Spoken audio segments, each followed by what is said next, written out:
कांग्रेस पक्षरु प्रथम पर्याय प्रार्थी तालिका प्रकाश पाइबा परे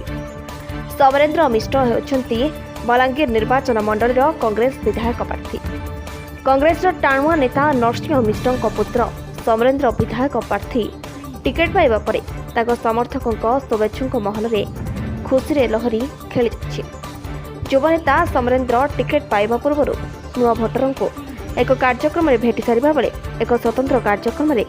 सांबादिक मानक सह वार्तालाप करछथि।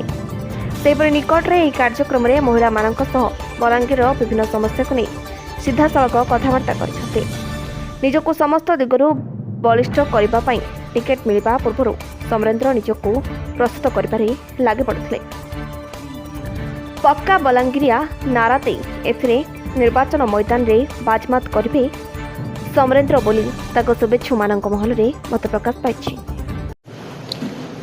दलर नेतृत्व को धन्यवाद देवी से मैंने आस्था प्रकट कर गत थर पार्लियामेंट रे लड़वा लगी मत निर्देश देते थर विधानसभा रे लड़वा निर्देश दे दलर गोटे कर्मी हिसाब रे जहाँ दलर आदेश रोचे से अनुसार आम जाऊँ। गत थर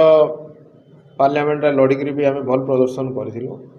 इथर जेहेतु बापा घोषणा कले से निर्वाचन नहीं लड़न बोली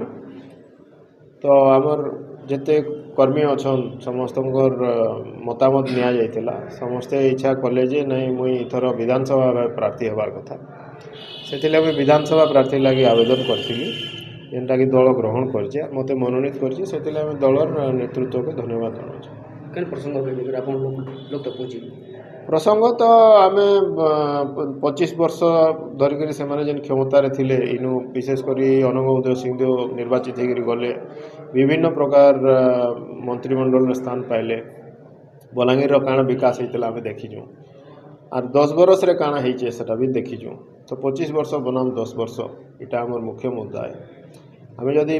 बीजेडी दल प्रार्थी के देखमा से 2 थर सांसद होकर जाइछन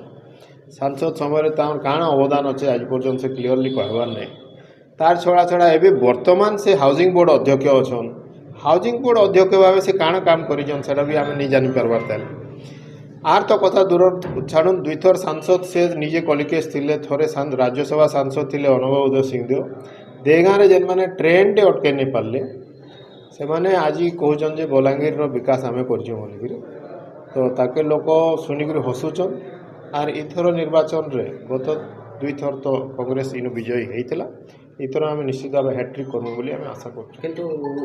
निर्वाचन राजनीतिक बोले विगत किसी दिन भितर उभय दल मध्य विभिन्न कार्यक्रम होती लोक विभिन्न मत प्रकाश पाँच तो ये जो आप सीधा जनता मान पहुँचे तो केन्ता से कार्यक्रम तो समस्ते करेंगे कार्यक्रम किंतु बलांगीरवासी निश्चित भाव देखी थे जे केता आम गोटे पॉलिटिकल प्रोग्राम रे भी नूतनता आनीचु जेनटा कि गोटे फ्रेश आइडिया जेनटा गोटे नूतन दिग्दर्शन आम देलु पॉलिटिकल डिस्कोर्स के बलांगीर निश्चित भाव सेटा अन्य माने भी करवा लगी चेष्टा करिचन तो बलांगीर देखीचे किए काଣା करुचे समस्ते निर्वाचन प्रचार करबे लोक निश्चित भाव मुझे आशा करुचे जे कांग्रेस दल के ही समर्थन देवे इथर आम फेर थर जीतु समस्या समाधान के छाड़ी कर किसी नूतनत्व प्रतिश्रुति देवे चंदा जनार्दन की गुटेर प्रतिश्रुति जे बलांगीर विकास लगी लागिचु लागमु करिचु करमु जीवन थिबार पर्यंत आम ही बलांगीर विकास लगी बलांगीर लोकंकर लगी लड़मु से आ दुई मत नहीं ना इटा आमर गुटे मोटो अच्छे कांग्रेस मुद्दा माने देखुन 25 वर्ष शासन क्षमतार बीजेडी सरकार रहला परे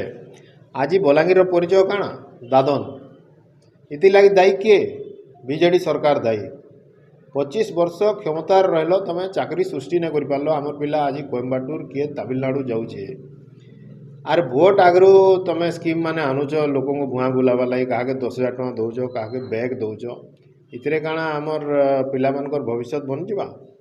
पिलांकर भविष्य लगी रोजगार दरकार भल पाठ पढ़ाबार दरकार कॉलेज मान को लेक्चरर पदवी खाली अच्छे स्कूल मान को शिक्षक पदवी खाली अच्छे नारी मानकर आज सेफ्टी सिक्योरिटी गोटे बहुत बड़ इश्यू होकर अच्छे चाषी माने